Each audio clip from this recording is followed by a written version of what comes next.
Our next presenter has been mentioned a few times already. James Altucher mentioned him, and Porter had dinner with him last night and said he couldn't stop laughing. He's a well-known author. He's written 3 books, probably more, but the 3 that I liked are Hope They Serve Beer in Hell, and Assholes Finish First, and Hilarity Ensues. He's one of only 3 writers to have 3 books in the New York Times nonfiction bestseller list at the same time. Please welcome Tucker Max.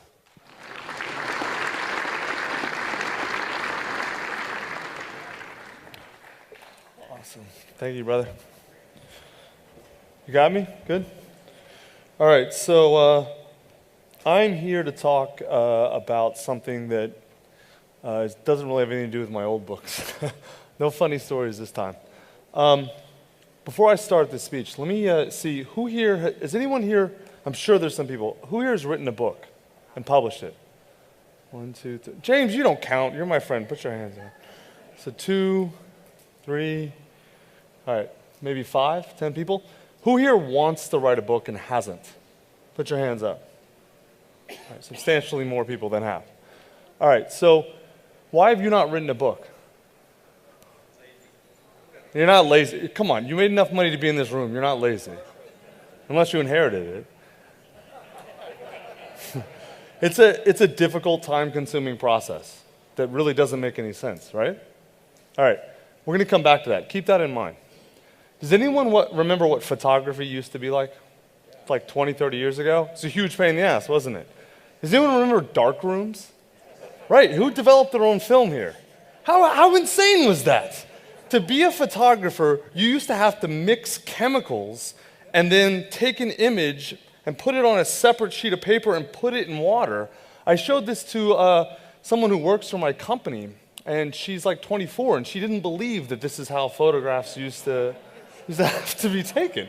And this is actually not that old. There's a GoPro here. But to be a world-class photographer, to take photographs that the world was going to look at or that anyone was going to care about, you kind of had to have a set of equipment like this. All these lenses and rigs, and you had to understand lighting and not to mention, we just talked about developing film. This was ridiculous, right? It was just those were the tools, right? And this, if you wanted to do photographs, this stunk. Basically, you had to be one of these snobby people or appeal to them to have your photography taken, or you had to spend all these time doing it, and you had to only do it for yourself. It was a huge pain in the ass. Now, what do you need to be a great photographer? You need an iPhone. Seriously, you need this thing. And it started off a few years ago not so good on an iPhone, and now an iPhone is taking photographs that are better than DSLRs, right? Now, listen, there's a lot of photography that comes through iPhones that's quite honestly stupid. I don't care what anyone is eating for dinner, right? But I think a lot of it is actually pretty awesome. This is a picture of my son that I took with my iPhone. Yes, I haven't actually fully counted, but I estimate that he's a little bit older than this now. He's like 15 months old. I've taken more pictures of him in the first 15 months of his life than I think my parents did in my entire childhood, right? You probably do this with your grandkids or kids now. I think this is fantastic. Most of the photos are stupid, but we have so many great photos of him because it's so cheap and easy to take photos now. Also, it's not just more the same type of photos. Does anyone know what this is? Have anyone seen these Russian kids who climb skyscrapers and take selfies at the top of skyscrapers? This is crazy, right?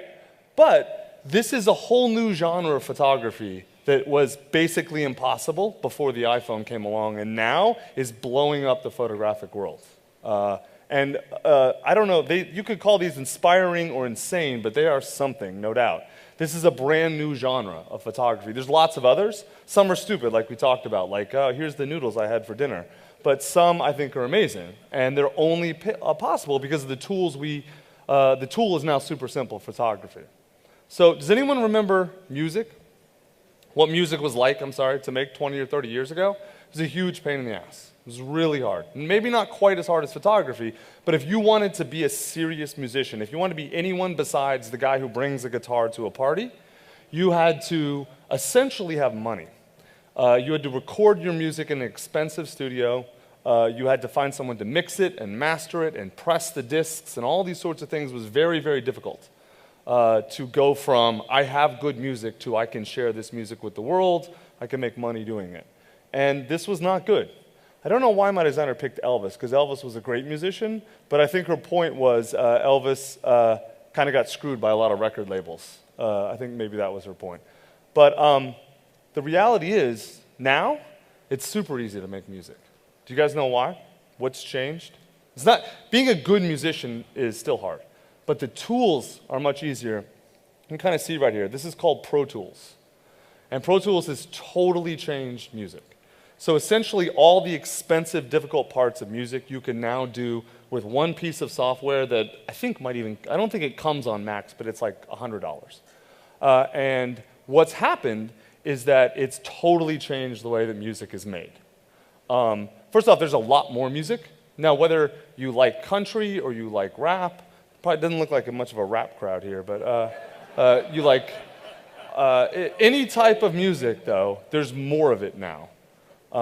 Which is, I mean, listen, I like certain types of music. More options in the type I like is fantastic. But it's not just more music. There's now different types of music. Do you guys know? You probably don't. This guy is a super famous EDM DJ. I think this is TS, though. I have no idea. This guy was actually in my apartment 2 South by Southwest ago. I had no idea who this dude was. My friends were doing something. And like these girls were freaking out. I'm like, who is that? She's like, you don't know? I'm like, I have no idea who he's. Some Dutch guy, doesn't even speak English. He makes about $80 million a year packing stadiums with people. Like he plays the club, some of the big clubs in Vegas. He does everything on Pro Tools. EDM did not exist 20 years ago. I think EDM's, I could care less. But millions of people around the world love it. He couldn't have existed 20 years ago. The tools changed. EDM's now basically the most popular form of music in the world, at least with people under, I don't know, 24. So think about this. Now these numbers are somewhat estimates, but they're not really that far off. At least with photography, it's estimated by the best data we have that last year alone, there were more pictures taken just with iPhones than there have been all pictures in history up until the beginning of 2014. Same music. The best estimates are there's 10 times more professional musicians and music being made now than there were even 30 years ago. So these numbers are probably conservative. 30 plus 25 years ago, a huge amount of photography potential and a huge amount of music potential was wasted, and we didn't even realize it. We didn't even know what we were missing, right? To me, this raises the question, what other fields are there where there's a huge amount of potential out there that we're wasting, and we don't even know it? I'm a writer, like Jameson mentioned, and all of you tried to write books and struggled. I did too. I just happened, when I was struggling, I was really poor, so I had nothing else to do, so I just kept working at it until I got good enough that my books sold a little bit. And to me, that's the obvious solution, is books. I've written books, and the process for writing books is so ridiculous and so difficult and so absurd. It drove me nuts when I was doing this. I mean, think about it. What do you have to do to write a book? So let's say, I would bet almost everyone in this room has a good idea for a book, or you think you do. So then what do you have to do? You've got to make sure, you've got to position your book. What am I going to say? How am I going to structure the book? What audience am I going after? All these sorts of things that kind of seem simple until you actually start to do it. Then you have to outline exactly what you're going to say. Then you need to find a place where you can sit down at a computer or a typewriter, if anyone's still like that, and have hours at a time, uninterrupted, to bang on the keyboard. Then you got to do that for, weeks. If you're a really fast writer, probably months. For long, continuous periods, 4 to 8 hours a day doing that.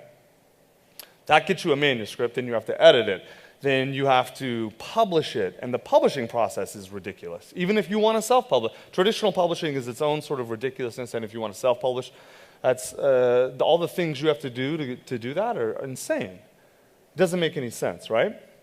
It generally takes most people, professionals like you, I'm not talking about novelists or whatever, people who are serious, who have good nonfiction ideas, about a year to more, or more and about 1,000 to 1,500 hours to write a book. Does that make any sense? Of course not. I mean, there's a reason that the only people who spend time to write books are professionals, because who has this time to carve out of their life in addition to a job and a family? No one. Well, what if it was easier? What if a tool existed, like an iPhone for photography or Pro Tools for music, that made the process 10 times easier or 100 times easier? What would happen then? I think we know what would happen. First off, we would get more books, right? There are some people who think we have plenty of books, we don't need any more. I don't know if I agree with that. To say we don't need any more books is to say that there are no more voices that need to be heard. I think there's probably a lot of voices that need to be heard. We just don't know what they are yet. I'm sure a lot of them will be dumb, just like most photographs are dumb. But we don't know which ones are going to be good or bad, so we hear them. And the other thing I think, so it's not just more, but it's also different. I think it would create entirely new genres of books. In fact, I know it would. And I know this because I have a company called Book in a Box. Most of you should have sort of a book that outlines our process. We created basically a process that reduces the book writing time from 1,500 hours to about 15 hours. If we do all the work, if you use our process yourself, because you don't have to hire us, you can do it all on your own. It takes about 150 hours, right? And what we've seen is two new genres, I think, start to emerge. I mean, it's early. We've only been around about a year. We've only worked with about 125 authors. So this is preliminary. It's like talking about the iPhone in '06. But this is what I'm seeing. The first one are what I call niche professional wisdom books, which is a really long name. Probably someone smarter than me will come up with a cool name. But the basic idea is that someone who has deep, deep knowledge in a very small niche is now, we're seeing those people start to write books. Whereas before, most nonfiction was broad and wide, right? Like a Malcolm Gladwell type thing. I'll give you some examples. So this book, this is actually our very first book. It was called The Pop-Up Paradigm. The woman who wrote this is one of the inventors of pop-up retail. Now, I don't care about pop-up retail. Most people in here don't. But if you're in the retail business, this was a big, big deal, right? And this book never would have been published for two reasons. One, no publisher would ever publish it because, you know, it sold 1,000 books so far, sold 1,000 copies, which is not enough for a publisher to justify it. Economically, they're a business. It makes sense. And also, Melissa, her time is worth $500 or more an hour, like any serious professional. She doesn't have time to spend 1,000 hours writing a book, right? But because she used our process, she was able to narrow it down to about 15 hours. And what happened was she knew more about pop-up retail than probably anyone in America, or maybe there were 5 people at her level. And she's now impacted hundreds of people in retail in a deep way. And she's now seen as the expert in this in retail. And she's now working with the largest or second largest mall company in the world and redoing all their kiosks, all this sort of stuff, right? So this never would have been a book before, and because it doesn't matter to that many people, but the people it matters to, it matters deeply to. I'll give you another example. We don't have the cover of this done for a long, ridiculous reason, but this book's called The Unwritten Rules. It was written by a surgeon. Surgeon came to us, he wanted to write a book, and his first idea was something like, he wanted to do the type of book most people think they need to write, a broad book that sort of covers everything, and his idea was something like the lessons you can learn about life from surgical metaphors or something. And it was like, I was like, dude, no one cares. Like, seriously. I mean, he's a brilliant man, but this is just not a topic anyone cares about. So we started asking him questions, and turns out, I didn't know this, obviously, because I didn't go to med school, because I'm not smart enough to get into med school, but they don't teach doctors anything about business in med school. And I don't just mean business in general. I mean the medical business. They don't teach them how to run their career. They don't teach them career options. They don't teach them anything. They teach them how to fix a body, and they say, good luck. And he went on this rant about this and explained, he's a surgeon, and he runs a surgical career consulting business. And he explains how he had to start this business, because after 30 years in surgery, there's like 3 distinct career paths or something. I'm probably getting the details wrong, but he started counseling his friends. He kind of knew, he figured this out on his own, counseling his friends, started a business for this, and he explained no one teaches this. And at first I didn't believe him. Like, how could no one write this down? This seems really important.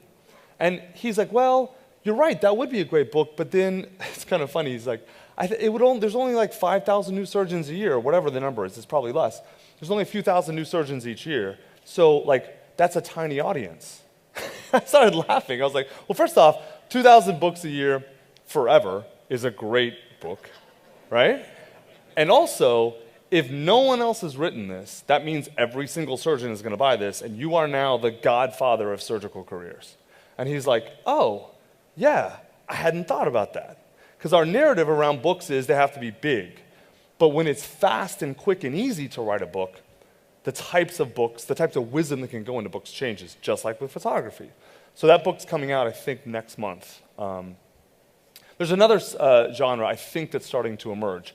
It's what we call a personal story family legacy book. Plenty of people write memoirs, right? But this is a little bit different than a memoir. So what we've seen is people who have a lot, who did a lot in their life, don't know how to tell their story to their family. I don't know if this fits any of you, but one guy we're working with, his name's Khalil Rafati. He owns, if any of you from LA, you know Sun Life Organics. He owns that. And at this point in his life, he's older, established businessman, nicest guy, like the nicest guy on earth.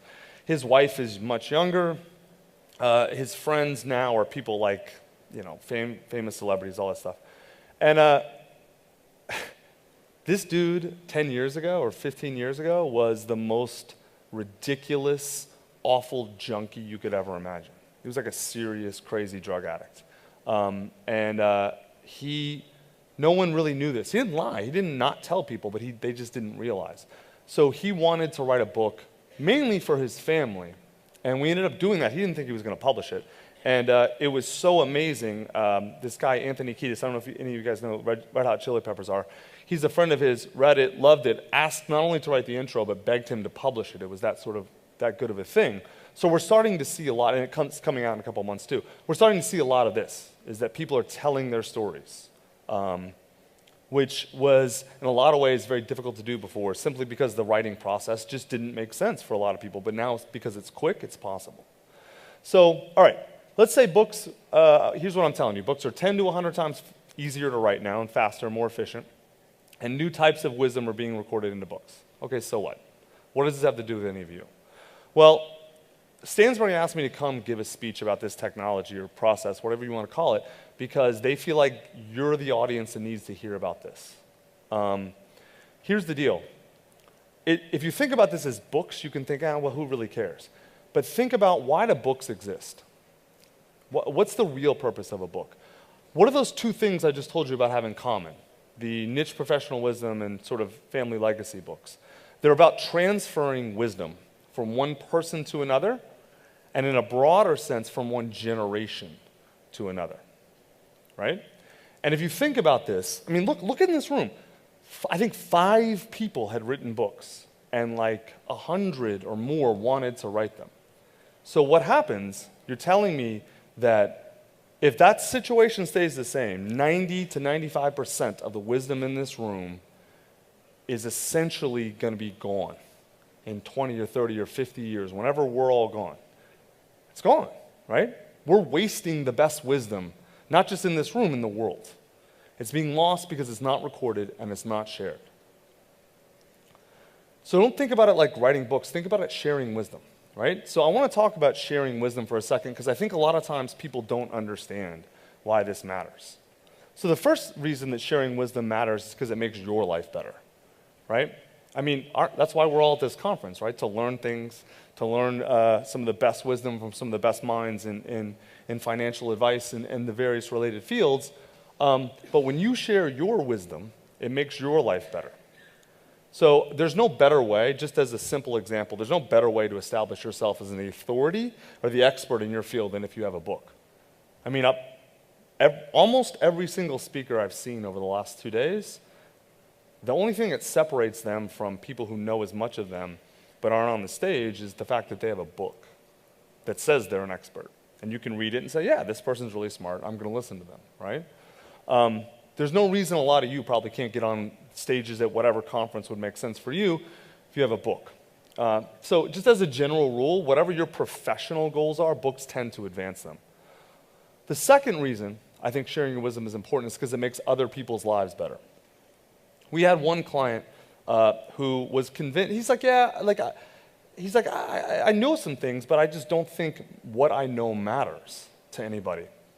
And so I asked him, I said, he was a man very similar to this audience, and I said, has anyone ever said to you, you changed my life? And he said, yeah, of course. It's like, okay, why did he say that? And he's like, I think this guy, he worked in some sort of heavy machinery or construction field.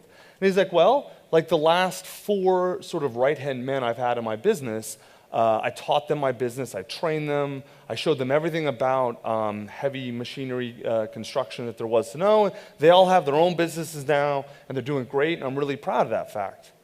I was like, okay, how long did it take you to teach these guys and train them? He's like, oh, it was 5 to 10 years apiece. And I was like, well, how many more people could benefit from your wisdom if it was written down in a book? And he's like, oh, yeah. I mean, even if he only 10x the amount of people he reached, instead of changing 4 lives, he could change 40, right? But what if it's 100 or 1,000 times?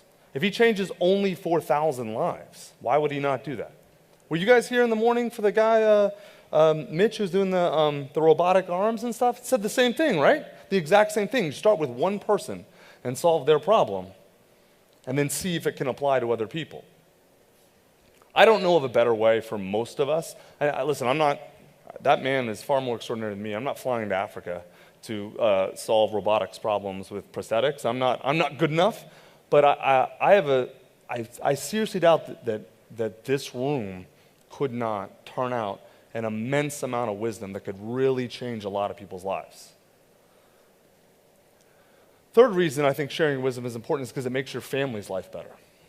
I mean, most of you are at this conference, why? Because you're trying to, yes, you want to invest your assets better and make more money, but why do you even care about that? It's because you're trying to set up your family so they don't have to worry about these things, right? That's great, that's fantastic. You've written a will, so why haven't you written a book? I mean, you've set them up money-wise, but do your kids and grandkids really understand what you're doing and why? Do your kids and grandkids understand who you are, and have you taught them what you know? And if you have, that's fantastic. I wish I had a father or grandfather like you. I'll give you just an example from my life. My great-great-grandfather was one of the original sort of abolitionists in the South. It's Cassius Clay, actually. Like Muhammad Ali's family named Cassius Clay after my, 2 or 3 great-grandfather. His great-grandson, my grandfather, was one of the original sort of surgeons that brought modern surgical techniques to Eastern Kentucky. And when I was a kid, he used to tell me these stories. It's amazing stories. And I was like 8 years old. I just wanted like Grandpa to throw a baseball with me. I didn't understand any of this stuff, right? Because I was a kid. And then he died when I was 12. And he never wrote any of this down. And now it's all lost. And it sucks. Because I have a 15-month-old son that I would love to share stories with about his great-grandfather. And I can't, because there's nothing there. This is not trivial, narcissistic shit. This is your life. And these are the lives of your kids. I know I would love to have that record, even if it was never published, just a record of what my family did and what they were thinking and the knowledge and wisdom they accumulated. I don't know. I mean, you probably don't have that from your family, but what if you started it and left it to your family, like to your kids? How much better do you think you would make their lives? And the fourth reason, and this is going to sound crazy at first, but I think sharing your wisdom can save our culture. Now, I'm not one of those doomsayers. I'm maybe a little bit short-term pessimistic, but I'm long-term very optimistic about the human race and even about this country in a lot of ways. But I think I'm optimistic only if we do certain things. Does anyone here know the Library of Alexandria? The story of the Library of Alexandria? Right, okay. So for those of you who don't, let me tell that story real quick.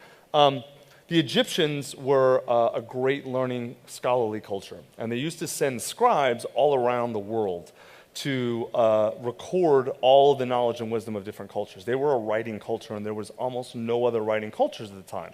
Like the Carthaginians, and you got a list of Phoenicians wrote almost nothing down. And they would bring all these papyrus scrolls back, and they would store them in this massive warehouse called the Library of Alexandria.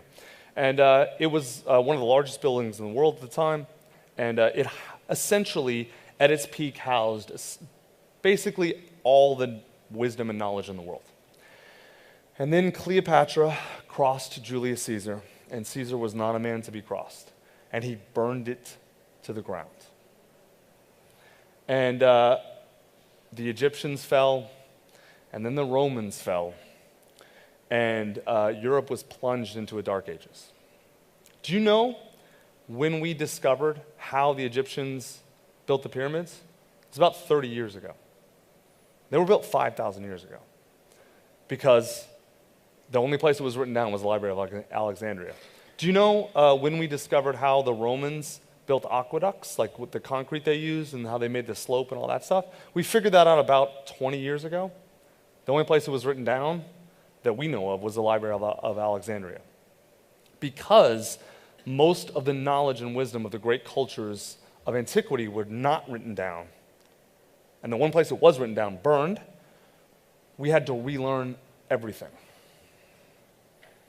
Well, right now, not in a literal sense, but in a metaphorical sense, we are burning libraries constantly, because all of our wisdom, very little of our wisdom is written down. There's a lot of blog posts and a lot of bullshit, but there's very little wisdom. No, seriously, I mean, most of what you Twitter, most of it's nonsense, but there's very little wisdom. And it seems to me like a travesty that we have to relearn all of this over and over and over and over again. The example I gave of the surgeon is a perfect example. Every surgeon had to learn this lesson. So have you asked yourself, what do I know that either no one else knows, or that's very difficult to know, or that would be very valuable to at least another person or a small group of people? If there's any sort of answer for any of that, then you should be recording this wisdom. Now, books are not the only way to do it. You can use photography, you can use video, you can use, there's any number of ways. There's a lot of ways to record wisdom. Books, though, occupy a certain niche in our culture, a certain status that very few other things occupy, and they have a longevity that few other things occupy, or that have. So I think books are very special. I mean, I'm an author, so I'm biased. So I believe in this mission. This is literally the sort of mission of our company. It's called Unlocking the World's Wisdom. So all of you should have a book in front of you called the Book in a Box Method. Now, my company does this as a service. It's kind of expensive, but we're giving the book away to all of you. It describes our exact process. We do this as a service. We generally charge $18,000 to $30,000. That's a lot of money, so there's no way around that. Everything we do is in this book. I mean, the book is not an upsell to something else. If you want to use the book on your own, that's fine. What I care about is that we stop burning the libraries of wisdom that we have accumulated and earned. You want to save culture, maybe, the dude said it even better this morning. You can't cure AIDS, and neither can I, but you can contribute a very specific way. And if we all contribute, then we can all do that. We can all save culture and save our society. So we, sorry, I get worked up about this because it seems goofy at first, but then I think about just like how many times I was lost growing up and I had no one to turn to, and no one in my family left anything, and I didn't know how to be a writer. I didn't know any of this stuff. I had to earn it all myself. How many of you had to earn everything yourself? Exactly. Now, exactly. Probably every single person in this room had to carve their own path in life with no guidance and no wisdom. It doesn't have to be that way. You can make it better for the people who come after you, even if it's just in your niche. And a book is a great way to do it. If you don't do it in a book, do it another way. But the point is, it can be done. We can stop wasting our wisdom. Thank you.